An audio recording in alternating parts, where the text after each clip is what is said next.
Hello guys, नमस्कार। आज क्रिसमसको दिन साथै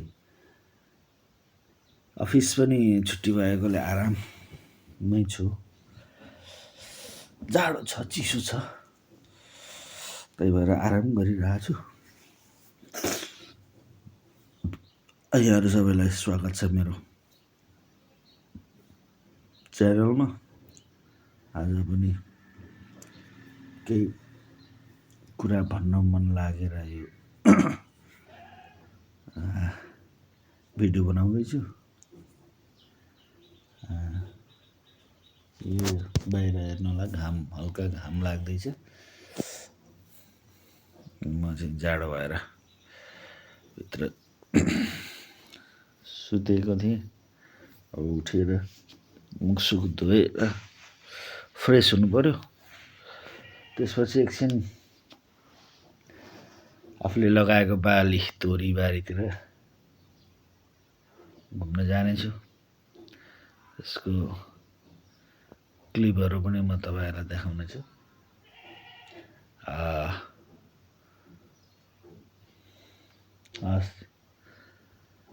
फेरि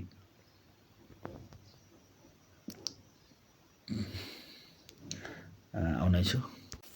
ल गाइज, हेर्नुहोस् है, हाम्रो यो तोरीबारी यो देखिएको पनि हो, यो पनि हो है। तोरी चाहिँ यसपालि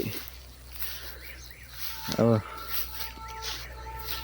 टाइममै छ, तर आजभोलिको चिसोले गर्दाखेरि केही लाई लाग्छ कि भन्ने डर छ। सब्जी खेतीमा यहाँनिर मानिसहरूले यो आलु भयो, आलुबारी है, यो पनि हाम्रै हो, आफ्नो स्पडी बगान। यो मेरो घरबाट देखिन्छ हल्का हल्का बगानको बिचमा छ। यो धान पराल राखिएको छ, नरिवलको रुख हेर्नुहोस् र गाइज। अब यो भिडियो पहिला बनाउँदैछु म तपाईँहरूको यो च्यानलमा देखाउनको लागि। पुरै मौरीको आवाज सुनिन्छ, सुन्नु है राम्ररी।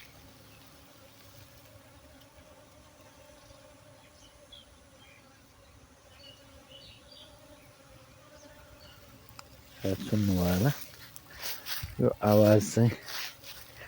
यो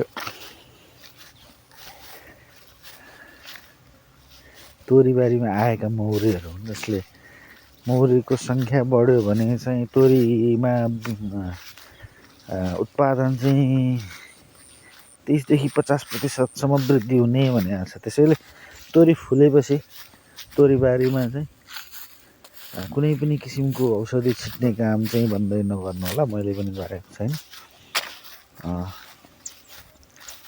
सिँचाइ पनि नगरिएको तोरी हो यो। यस्तै तोरीबारी परसम्म छ। त्यो तोरीबारी अलिक पर मकै छ। यो चाहिँ हाम्रो मोटर घर।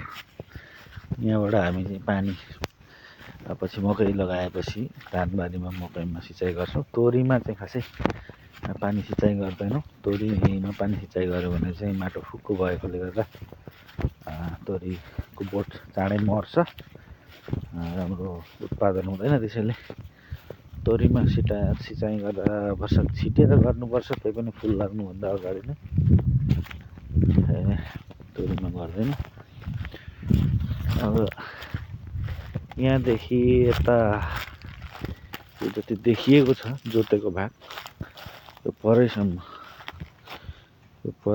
चाहिँ पर यो घरदेखि परसम्म हेर्नुलाई यो भागमा चाहिँ हामी मकै रोपेको छ। मकै सायद उम्रिन थालेको छ। यहाँनिर देखिन्छ रोपेको 10-12 दिन भएको छ। अब यो उम्रिन सुरु, यहाँ हेर्नुलाई यहाँ उम्रिन सुरु गर्दैछ। यहाँ चाहिँ किराले अलि खाएको छ। चराले खाएको जस्तै। यस्तै भिडियोहरू फेरि पुनः लिएर आउने कृषि भिडियोहरू। हस्त